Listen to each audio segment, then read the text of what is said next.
kembali. Nah, sekarang Ibu mau absen. Hari ini siapa yang tidak hadir? Hadir semua, Ibu. Alhamdulillah, jadi hari ini hadir semua. Udah siap belajar belum hari ini? Sudah. Nah, kalau begitu sebelum mulai pembelajaran, kita baca dulu peraturan kelas 5 pada hari ini ya. Ibu hitung 1, 2, 3. Jika Ibu menjelaskan, maka semuanya harus mendengarkan dengan tenang. Jika ada tugas kelompok, maka kita harus bekerja sama dengan baik. Jika teman sedang presentasi, maka kita harus diam dan menghargai. Setuju semua? Setuju. Nah, sekarang Ibu mau tanya, siapa yang masih ingat minggu kemarin kita belajar tentang apa? Kebutuhan manusia. Betul, kemarin kita belajar tentang kebutuhan manusia. Siapa yang ingat contoh kebutuhan manusia itu apa ya? Makanan pokok. Makanan pokok itu apa aja? Nasi, jagung. Oke, betul. Nah, sekarang kalian lihat. Ibu ada sebuah gambar. Ini apa ya? Nasi. Nah, coba kalian jawab. Dari mana nasi ini berasal? Sawah. Padi. Gunung, petani. Oke, kita dulu jawabannya. Yang kedua, bagaimana bisa sampai ke piring kita ya nasi ini? Dijual sama dimasak dulu, belum dimasak. Oke, baik. Dimasak. Nah, itu artinya nasi ini melalui proses yang amat panjang sebelum kita makan. Biar Ibu luruskan, jadi kalian tadi sudah menjawab bahwa nasi itu berasal dari padi yang diolah oleh petani dan menjadi beras. Lalu beras tersebut disalurkan ke pasar untuk diperjualbelikan. Setelah itu bapak dan ibu kalian membelinya dan memasaknya untuk kalian. Nah, maka dari itu kegiatan kita pada hari ini adalah kita akan menjelaskan tentang kegiatan jenis-jenis kegiatan ekonomi dengan tujuan agar kalian melalui pengamatan gambar diskusi peserta didik dapat menjelaskan 3 jenis kegiatan ekonomi, yaitu produksi, distribusi, dan konsumsi dengan benar. Setelah itu, melalui studi kasus, kalian dapat menganalisis keterkaitan antara kegiatan ekonomi di lingkungan sekitar. Dan yang terakhir, kalian dapat menyajikan solusi sederhana atau masalah perekonomian dan diidentifikasikan. Nah, sekarang tadi kan kita udah bahas tentang nasi. Ibu mau kalian menganalisis permasalahan yang ada di lingkungan sekolah kita, yaitu warung Madijaya. Di sini lembar kerjanya hampir sama dengan nasi tadi. Kalian harus cari siapa produsennya, siapa konsumennya, dan siapa distributornya. Kalian udah baca belum materi yang Ibu telah sampaikan kemarin? Sudah baca? Sudah. Nah, Ibu harap kalian ini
Menurut kelompokmu, mengapa keripik Ibu Ani sering habis di warung? Karena tidak ada yang mengantar ke warung atau masalah distribusi. Karena solusi pertama yang kami berikan yaitu solusinya agar Ibu Ani menyewa kurir setiap pagi untuk mengantarkan keripik ke warung agar stok keripik selalu aman. Oke, nah jadi kelompok satu mengusulkan masalah tersebut ada di distribusi karena tidak ada kurir hingga keripiknya tidak sampai dengan teratur. Untuk kelompok dua, apakah jawabannya sama atau berbeda? Berbeda ya. Coba boleh minta tolong teman-teman dibacakan. Kalau solusi dari kelompok kami itu supaya Ibu Ani itu bisa nambah pegawai, jadi biar bikin kerupuknya jadi lebih banyak. Oke, berarti kelompok dua mengusulkan untuk dipasang produksi agar stok keripik singkong lebih banyak. Oke, tepuk tangan dulu buat kita. Sekarang kita duduk. Nah, betul ya, dari jawaban presentasi kalian tadi dengan pendapat yang berbeda bahwa tidak ada yang salah dari jawabannya. Hanya saja memang kegiatan ekonomi ini saling berkaitan dan tidak dapat berdiri sendiri. Jika salah satunya terhambat, maka yang lain pun akan ikut terhambat. Supaya lebih paham, kita akan masuk ke materi kita hari ini, yaitu ada produksi, distribusi, dan konsumsi. Nah, siapa yang tahu apa itu produksi? Ada yang mau jawab?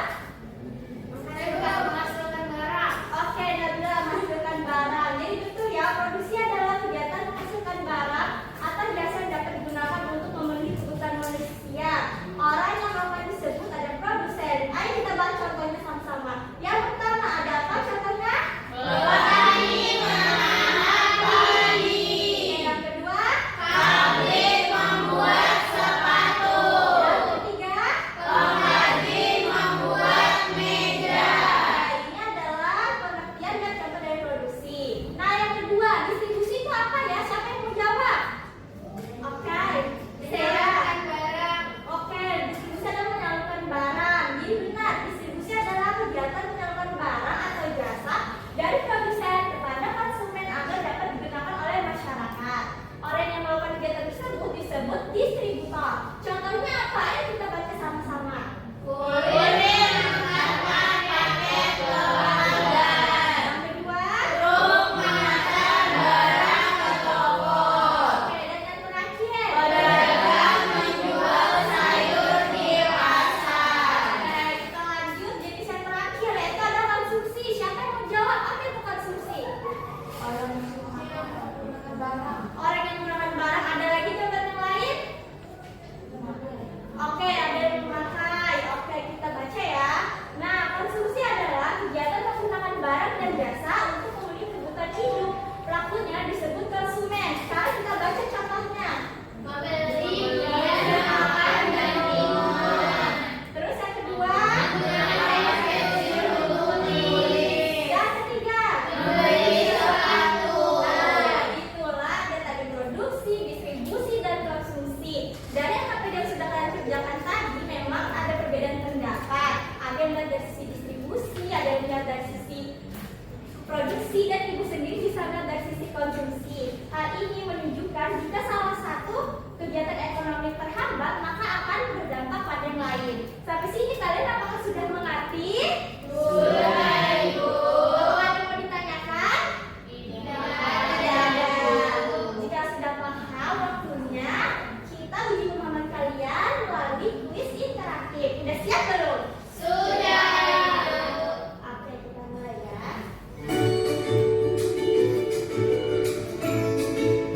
Baca, kegiatan ekonomi yang menghasilkan atau membuat barang disebut produksi.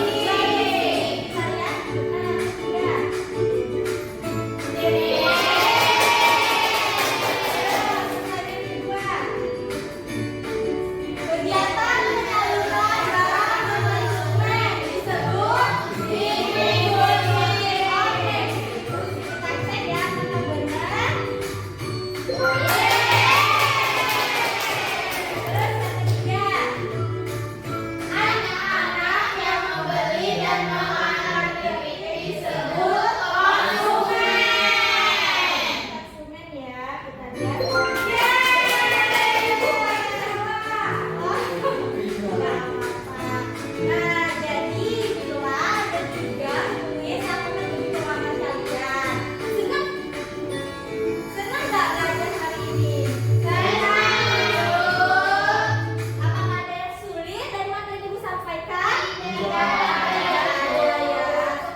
dan tidak dapat dipisahkan. Oke, nah untuk tugas di rumah lanjutan, Ibu minta kalian mengamati satu barang. Kalian tulis siapa produsennya, siapa konsumennya, dan siapa distributornya. Nah, sekian saja pembelajaran kita pada hari ini mengenai kegiatan ekonomi. Ibu harap setelah pembelajaran hari ini kalian dapat lebih menghargai dan mengapresiasi barang ataupun makanan yang sudah kita makan atau kita gunakan. Karena di balik barang tersebut banyak sekali peran-peran orang yang melakukan atau membuat barang tersebut. Sampai sini apakah dapat dipahami? Dapat dipahami ya. Oke, sebelum Ibu mengakhiri pembelajaran, Ibu minta ketua kelasnya Fahri untuk menutup pembelajaran hari ini. Sebelum mengakhiri pembelajaran pada hari ini, marilah kita berdoa. Berdoa dimulai. Amin. Berdoa selesai. Oke, demikian itu saja yang Ibu sampaikan. Ibu akhiri, terima kasih. Wassalamualaikum